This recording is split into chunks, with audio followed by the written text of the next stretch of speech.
There's a phrase I read in the book Conversations with God, in the first book, that really stuck with me. When we stop taking care of ourselves, when we don't eat well, when we don't exercise, when we don't look after ourselves, it's because, in reality, God tells us that we don't have the will to live. What do you all think? Because nothing gets destroyed from one day to the next, it's a constant process. Every day we neglect ourselves, and then illness comes and we're surprised. But the truth is, day by day, we're losing the will to keep living.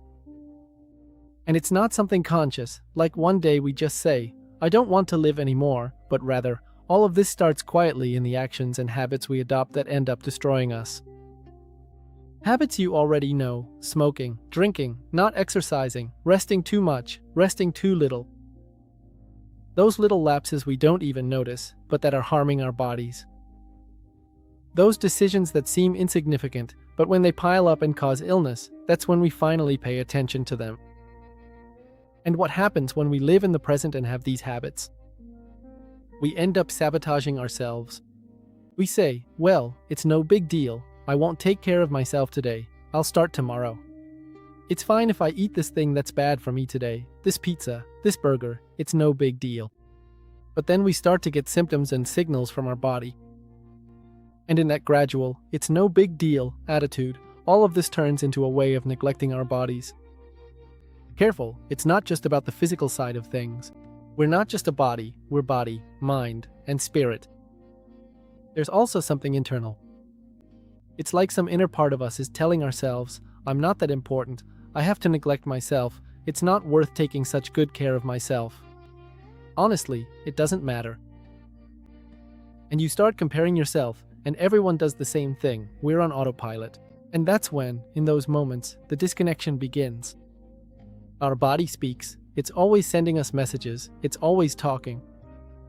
We have to listen to it, we have to observe it. It doesn't send us information with words, obviously. How does it speak? With tiredness, with constant messages of pain, inflammation, tension, with illness. And a lot of the time, we see that illness as if something attacked us from the outside. Oh, it's a bacteria, it's a virus, it's something that's attacking me. We don't realize that we're sending information to our biology that isn't allowing it to regenerate.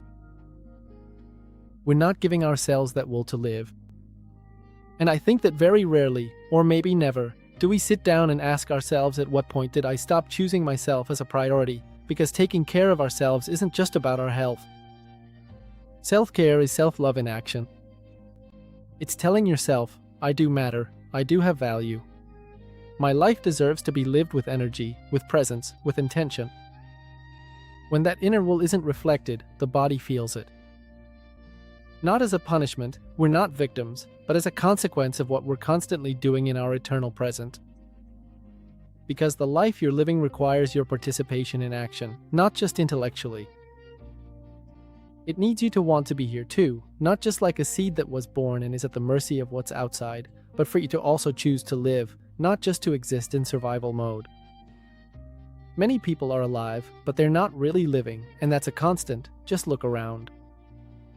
They're on autopilot, going through life without energy, without direction, without connection.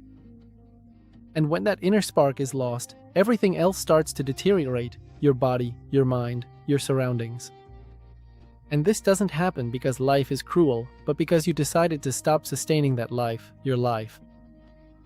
And that idea where God tells us in that book that we lose our will to live, it's not meant to make you feel guilty. It's about responsibility. It's not saying, you got sick because you did something wrong. Rather, it tells us, your body speaks. Your body was sending you warnings before things got worse. That disconnection is yours. Something is trying to tell you something and you're not listening.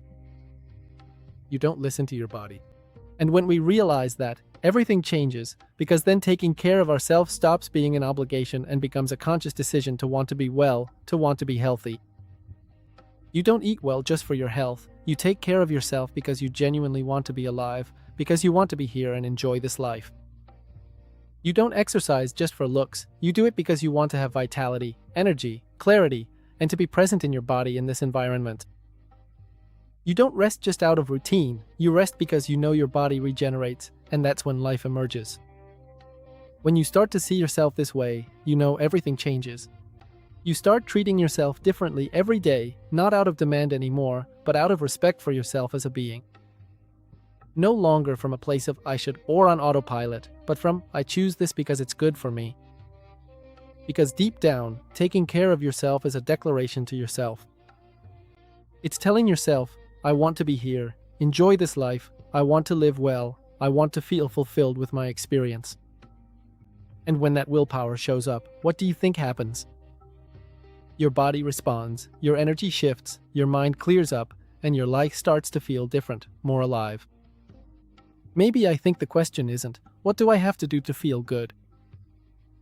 Maybe the real question is, do I truly want to live, or do I just want to let time pass and stay on autopilot? Ask yourself that. Do you want to live? Because when you truly choose to live, when you take care of yourself, not out of obligation, but because your life is worth living with real intention, that's when you are reborn and start a new life. Alright, we'll leave it here for now. If you enjoyed this little reflection, don't forget to leave a comment, give it a like, share it, and I'll share a playlist of meditations that might be helpful for you. I wish you lots of abundance. Thank you.